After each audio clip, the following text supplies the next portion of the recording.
What's going on, my epic gamers? So I just wrapped up the main storyline of Dying Light, of Dead Island 2, and I gotta say, after sinking 25 hours into this game, I can safely say that this game is a fun time, very good time. It does have its problems, it is janky in some ways, but man, I had a lot of fun playing through this game and just having a blast, bashing zombies, and exploring Hell A. I remember when Dead Island 1 came out way back in the day. I was so excited about it. I remember seeing that crazy trailer, and then the game came out, and it was like, alright, I love Dead Island 1. I've played through it multiple times, and I still go back and play it just because it's very nostalgic for me.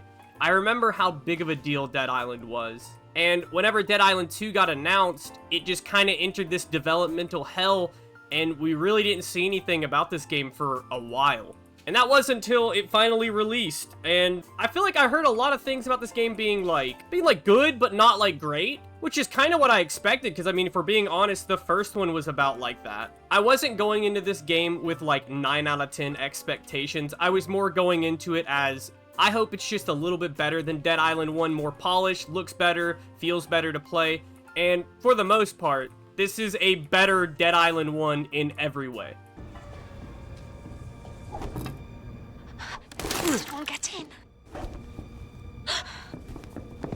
Who do you voodoo, bitch? Stand up! Sam B got the thing that go bump in the night. Whoa! So real quick, I'll mention a few things that need to be said before I get too into this. So, this game was an Epic Games exclusive for, I believe, a year. Maybe it wasn't even a full year. Maybe it was just a half a year. But, I decided not to purchase it through Epic Games specifically because I like to have Steam achievements, and also the game was full price, and I didn't really want to spend $60 on Dead Island 2. I knew I was going to enjoy the game, but I knew it was not going to be a $60 game, so I decided to hold off, wait for the Steam release, and the Steam release is finally here, and overall, there's some mixed opinions on the Steam version. First off, from what I can tell, you do not need to have Epic Games installed to play this.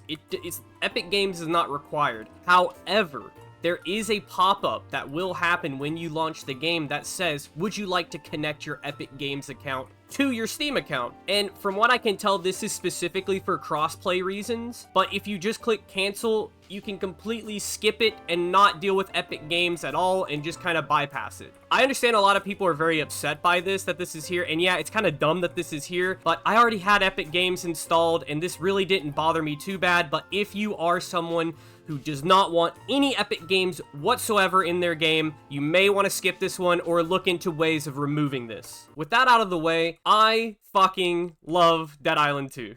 I think this game is a insanely fun time, and just kind of goes back to the basics in terms of like, the game's like not too big, it's not too long, there's not a lot of grinding, even though it has like RPG elements just like the original. It's just really fun. And yeah, I mean, look, this game is not going to blow you away with its combat and its story in any way. Like, this game is not very difficult. It can be at times, but not really. This game is just a have fun, explore this beautiful world, and kill zombies.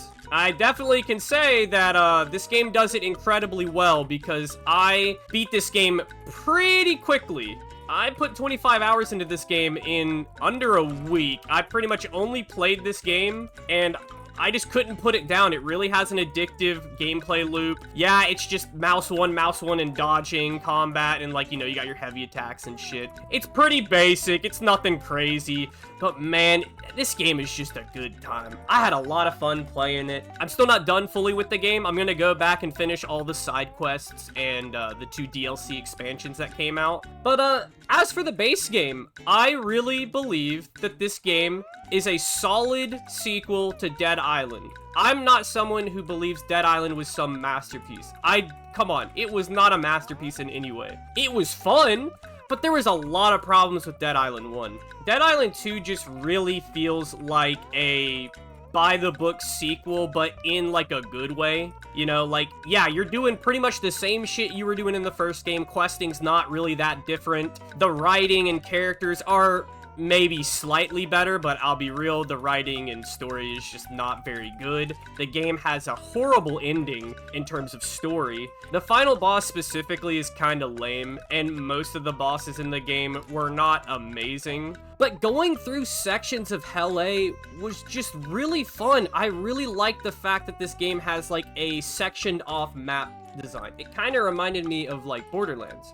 You get these different zones, and they're pretty decently sized. There's a lot to do in them. There's a lot to uncover. You have, like, safes. You also can go questing. There's side quests you can do. One thing that was really cool that I really appreciate about this game is the fact that there's not, like, a shit ton of quests in this game. At least with most of the side quests, they at least try and have a pretty goofy little story attached to them. None of them ever really take themselves too seriously, and you get to meet a lot of crazy characters throughout the game. But the real reason to play this game is it's fun and addictive gameplay loop of just running around the city, completing quests, doing tasks, killing zombies, collecting more and more powerful weapons, and doing these crazy moves. Dead Island 2 has a lot of really cool abilities you can do. By leveling up, you'll unlock these cards that will like give you special abilities, and like there's also passive ability cards. And there's a lot of cool variety in what you can do here. I mean, there's some cool little abilities. You have a drop kick, which, come on, every zombie game now has to have a drop kick. That's just a staple. You gotta have that. You've got like a ground pound. You've got a dash strike.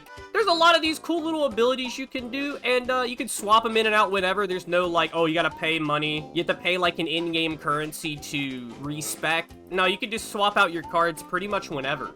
I really like the card system in this game. I think it's cool. I like the art on the cards. I think they look really nice. So as for like zombie variety, for the most part, you have your standard slow zombies, your walkers, you have your running zombies. For the most part, all these zombies do the same thing. They lunge at you, they try to scratch you, they try to bite you, they try to grab you. There's also a pretty big variety in the outfits that you'll see the zombies. I saw a lot of zombies throughout my playthrough, and it felt like the outfits were changing pretty consistently.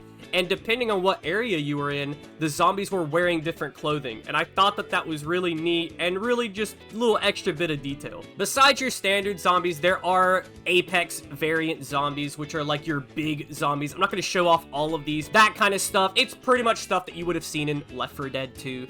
This is all like very common stuff. It's not reinventing the wheel by any means. There's nothing here that I was like, oh shit, that's unique. It was pretty standard. But all the zombies look awesome, and this game has some insane gore mechanics. It's pretty next level.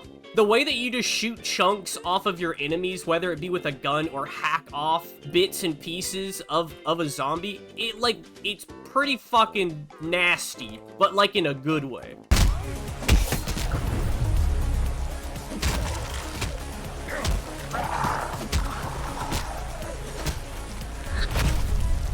As for PC stuff, game runs pretty well. I hover right around 100 frames in this game. I did drop a couple of times during heated moments, specifically when there's like a lot of enemies on screen. There are a couple of parts in the main story where they throw a lot of things at you, and I did see the frame rate drop to around 60, sometimes dropping into the 50s. But overall, it never lasted that long, and the frame rate shot back up pretty quickly. Most of the time, it was due to, like, particles. I played this game entirely on Ultra Graphics and on 2K. I really didn't have any problems with performance besides those few times. Overall, my experience was pretty smooth. I didn't run into any crashes. As for glitches, I mean, I ran into the little tiny glitches. I never hit a game-breaking bug where I needed to reload or anything. Everything overall was smooth, fun, and it worked. It just worked. If you enjoyed Dead Island 1, if that was something that you were like okay with its faults, but just liked the idea of this open world zombie game set on an island, even though we're not on an island right now, we're in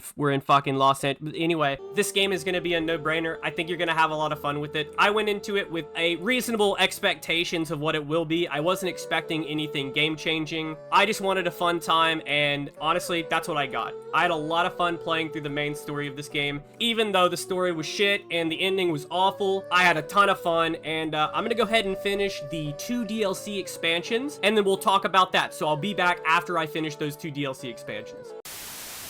Alright, my epic gamers, we are currently 34 hours playtime in Dead Island 2. I just wrapped up the final DLC. I just played through both of them, actually. And I thought I would sit here and just kind of talk about them real quick, tell you what I thought about them, and yeah, and then we'll end it. Something that I do want to say are these DLCs are actually not too long. They're roughly around 2.5 hours each. Usually that would be kind of a negative thing, but in my opinion, I feel like the quality of those 2.5 hours were much higher than other DLCs that I had played from other games. I really had a lot of fun playing through these two DLCs. I guess we'll start with the first one. The first one is called House. Or Haas. I don't know what the fuck. And it's really cool. It's set in like this weird like mansion that has like an underground weird fucking gimp zombies. It's got like all kinds of weird shit.